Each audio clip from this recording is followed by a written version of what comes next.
धन्यवाद सभापति महोदय।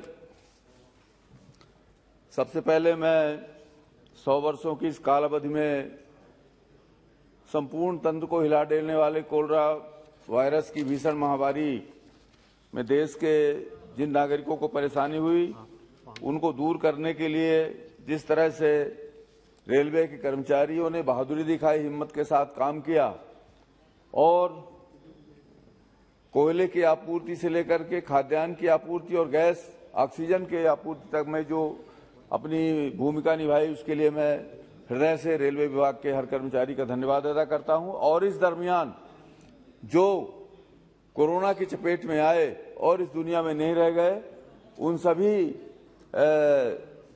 लोगों के प्रति, जिन लोगों ने अपनी ड्यूटी निभाते हुए शहादत दी, उनके प्रति अपनी कृतज्ञता और ज्ञापित करता हूं और उनके चरणों में अपनी श्रद्धांजलि अर्पित करता हूं।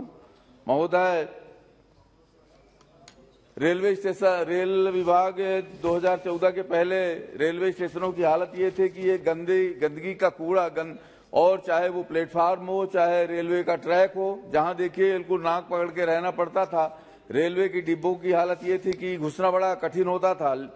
परंतु 2014 के बाद जो स्थिति बदली है, आज हर व्यक्ति रेलवे स्टेशन को, चाहे वो रेल का डिब्बा हो, एक सफाई की व्यवस्था, स्वच्छता की दृष्टि से और उत्तम मान रहा है, प्रशंसा की दृष्टि से देखता है। इसके साथ ही साथ गाड़ियों के जो समयावधि परिचालन है वो भी समय से ठीक से चल रहा है। इस तरह से देखें तो इन 5-7 वर्षों, 7 वर्षों में, 8 वर्षों में जिस तरह से रेलवे का कायाकल्प हुआ है वो वास्तव में कल्पना से परे है। वर्तमान ये रेल बजट में भी 1,40,000 करोड़, 1,40,367.13 करोड़ का जो आवंटन दिया गया है, उसमें जिस तरह से 400 नई वंदे मातरम ट्रेनें अगले 3 वर्षों में चलाई जाएंगी और इस वजह से जो इसमें निजी निवेश भी आकर्षित होगा। और आज देश की मांग है कि सार्वजनिक क्षेत्रों में भी कैसे पूंजी आए और कैसे सुविधाएं बढ़ें। उनके लिए जो लोग ये तर्क देते हैं कि निजीकरण करने से सब तबाह हो जाएगा, परंतु आज निजीकरण की वजह से चाहे वो जिस सेक्टर में गए हैं वहां पर तरक्की हुई है और इस तरह से ये जो आशंका है उसमें कहीं कोई दम नहीं है।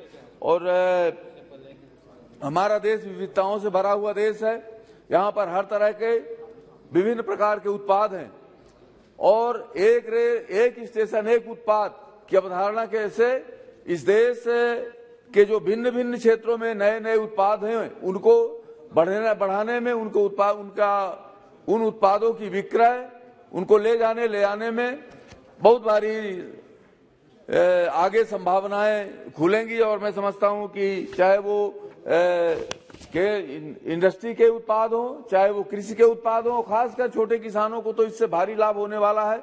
जिस तरह से किसान की फसल, उसकी सब्जी, उसका दूध ले जाने में दिक्कतें आती है और फसल कटाई के बाद या कि दूध निकालने के बाद जो नुकसान होता है, उससे इस विजन के माध्यम से बहुत लाभ होगा और निश्चित रूप से किसानों की उन्नति में, किसानी के प्रगति में इस योजना का बहुत बड़ा लाभ मिलने वाला है।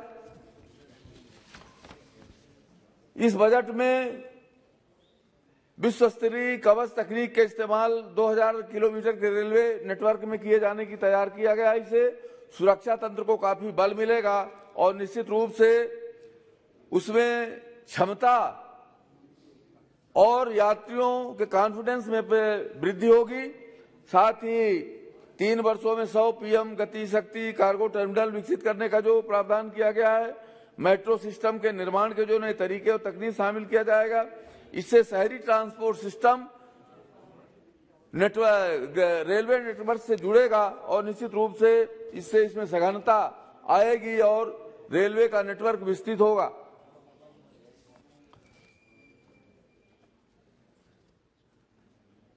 महोदय, प्रधानमंत्री जी ने हमेशा ही छोटे किसानों और छोटे उद्योगों को व्यवसायिक गतिशीलता बढ़े, इस तरह से इन्होंने कुशल लॉजिस्टिक क्षेत्र विकसित करने का जो प्रावधान इस बजट में किया गया है, स्थानीय उत्पादों की सप्लाई चेन बढ़ाने का जो काम किया गया है, उसको बेचने के लिए दूरगामी साधन उपलब्ध होंगे।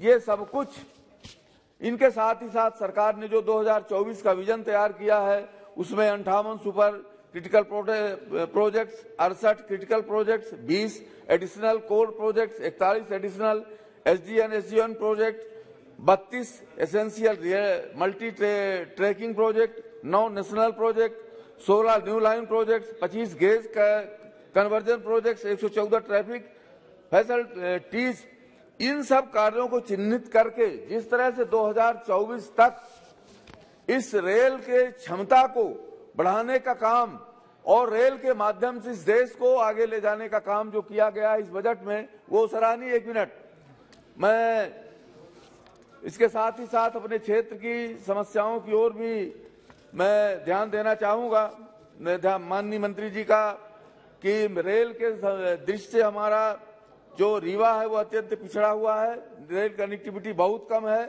रीवा रेलवे स्टेशन के विकास के लिए अम्ब्रेला योजना के तहत प्लेटफार्मों का निर्माण, वाशिंग पिट का निर्माण, कोच मेंटेनेंस शेड के निर्माण का काम लिया गया था, लेकिन अभी बहुत ही धीमी गति से चल रहा है। मैं चाहूंगा कि इसे तीव्र गति से किया जाए, 1 मिनट हो जाए पूरा। ये हमारा बहुत पिछड़ा हुआ इलाका है रेल के मामले में। मेरे निर्वाचन क्षेत्र से प्रतिदिन सैकड़ों लोग चिकित्सा और व्यवसाय के लिए मुंबई जाते हैं, और मुंबई के लिए कोई हमारे पास ट्रेन नहीं है, इसलिए एक यात्री गाड़ी रीवा से मुंबई के लिए दी जाए। रीवा के छात्र कामगार बंगलुरु, पूना, कोटा वगैरह जाते, इन्हें भी नौकरी, इन्हें भी गाड़ी दी जाए। रीवा से बिलासपुर जाने वाली यात्री गाड़ी को दुर्ग तक बढ़ाया जाए। रीवा सतना सीधी रेलवे लाइन के लिए जो काम शुरू है, उनमें किसानों की जमीन अधिग्रहित की गई है। उन किसानों के बच्चों को जो पात्र हैं उन्हें नौकरी दी जाए। रीवा मिर्जापुर रेल लाइन का सर्वे पूरा हो चुका है, और ये नेशनल हाईवे में इस रेलवे कॉरिडोर का निर्माण किया जा रहा है। इस तरह से इस मार्ग में काफी बड़ी संभावनाएं है, तो इस मार्ग का निर्माण कराया जाए। रीवा जिले का सबसे पुराना रेलवे स्टेशन डबौरा है। कोरोना के कारण वहां पर मेल एक्सप्रेस गाड़ियों का ठहराव बंद हो चुका है। मैंने रेल मंत्री जी से आग्रह किया था, और रेल मंत्री जी ने मुझे आश्वस्त भी किया था कि काशी और छिप्रा का ठहराव किया जाएगा, लेकिन अभी तक नहीं किया गया। मैं रेल मंत्री से निवेदन करूंगा कि इन गाड़ियों का ठहराव किया जाए, और साथ ही मुझे आपने अपने विचार रखने का अवसर दिया, इसके लिए धन्यवाद। मैं इन अनुदान मांगों का समर्थन करते हुए अपनी बात समाप्त करता हूं। जय हिंद, जय भारत। बहुत बहुत धन्यवाद। नेक्स्ट।